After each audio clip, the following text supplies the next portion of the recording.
Hey guys, time for another episode of Day in the Life of Vintage Classic Specialist. So let's talk about today.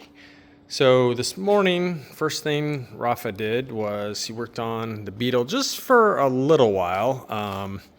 He put the defroster hoses in, so these hoses that run from the heater channels down on the floor up to here where they in turn blow a not very effective amount of air up here. Anyone who's driven one of these cars and used the defrosters before, you know the routine. Basically, you end up like leaning your head over and trying to see out of this little area here that becomes defrosted, and the whole rest of the windshield is frosted up. So these things are kind of a joke, but you know, we go ahead and hook them up anyway. But yeah, you end up with this like little defrosted area about right here. It's actually kind of hilarious. It's part of their charm, though. What can I say? So he did that, and then put in the brake fluid reservoir. Yeah, just a couple things, because he did that while I started in on the 57 Prarie Beige. So those of you that watch routinely, at least who watched yesterday, might know this car came in for a couple little details. The car we finished probably a month or so ago. Guy's been enjoying it, driving the heck out of it, and came in for us to take care of a couple little issues. So one of which was that the interior door handle on this side, the mechanism had stopped working where you unlatch it here. And for some reason, there's a rod that runs in here that has little retaining clips. One of the retaining clips popped off. Super weird. Don't know if the clip was defective or maybe it didn't get pushed on quite all the way. Yeah, just one of those things. So took care of that, easy fix. And then on the driver's side, I mentioned this yesterday, the latch mechanism here pretty much had exploded. And why is this so dark? Sorry. Anyway, yeah, the latch had pretty much come apart. So we put a new latch on it, got that all fixed back up, and works perfect now. And what else? The generator light was just on pretty much all the time. And so Rafa started poking around and testing things out. And lo and behold, the voltage regulator was bad. And somehow it got pretty cooked looking. It looked pretty cooked on the inside. I don't know what was the deal with that, but we took a good used one from stock and put it on. Charging system seems to be working great now. So that was that. The other thing is that that I noticed, the owner didn't mention it. I don't know, maybe he didn't even notice it, but the oil pressure light just wasn't coming on at all. You know, normally when you turn the ignition on, the oil pressure light, and for that matter, the generator light, those should come on, showing that they're working.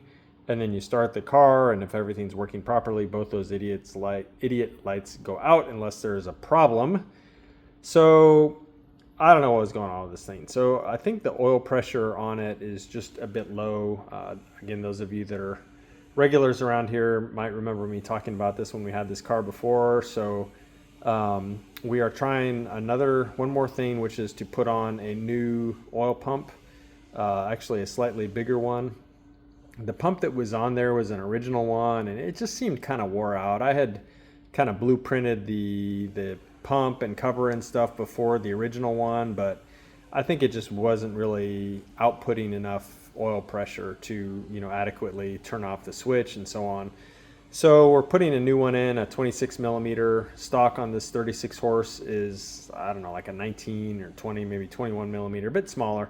So a little bigger, a little higher flow pump. Hopefully that's going to take care of that. We'll get it back together in the morning and hopefully be done with that. So that was pretty much Rafa's day. A little bit of time on that one, most of the afternoon on this one. I think I forgot to mention, while Rafa was doing these couple little things on this, I was taking care of one thing on here, which was that there was an oil leak. It was actually from the driver's side boot on the axle, where the axle meets the transmission. There's a boot on there. Those of you that are familiar with these cars know what I'm talking about. And we didn't install the transmission in this car, the owner did. And I think what happened was when he installed the transmission, the boot got tore on the little tube that sticks out right near where the boot goes. There's a little tube that sticks out there that's for the heater control cable. and I think he tore the boot on that little tube when he inserted the transmission. So basically what I did was I took the boot and rotated it so that little tear was facing up. It should never leak like that. And to me, that was a better solution than putting on the split style boots. This transmission right now has the solid boots, the boots that don't have a seam on them. Always better. So again, tiny tear now up at the top. It shouldn't be, it won't be big enough that it's gonna like let dirt in or anything. It's basically sealed, but when it's facing down and the boot is kind of full of transmission oil, it was enough that it was dripping periodically. So I took care of that, and then once I finished that, I kind of handed the car over to Rafa, and then he got started on some of these other things. So for me today, I don't have any show and tell, but I worked on a 71 Ghia, not that one, 71 Ghia convertible that's been over in Octavio's shop next door, getting new convertible top and new upholstery.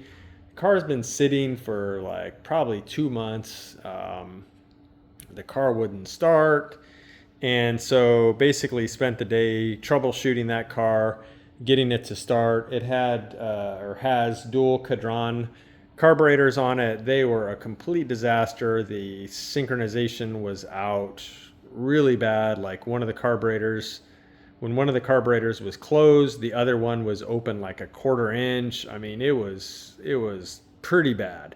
So I spent a lot of time fiddling with all that, getting it adjusted. Finally went to start the car and it wouldn't start. Like no idiot lights coming on with the key, nothing, even though the battery had adequate voltage. So started digging around under the front hood and finally found a wire that was disconnected and connected that, and then we had power, but then of course the battery was low, so I charged the battery for a while and then got it started, and it ran like complete shit. And not surprisingly, the car's sitting for a couple months without being started. The fuel had evaporated from the carburetors. On the driver's side, the little tube for the accelerator pump jet was just completely clogged, so it had no accelerator jet on one side. Again, the carburetors were completely misadjusted, so I ended up pulling both carburetors, kind of partially at least disassembling them, unblocking the accelerator jet tube on the one and kind of spraying out the jets and the passages, got them back on, fooled around with it, adjusted the timing, got it running okay. It's not great, but I think it's to the point where the owner is going to come pick up the car tomorrow. I don't really have time to take that project on, nor do we have space.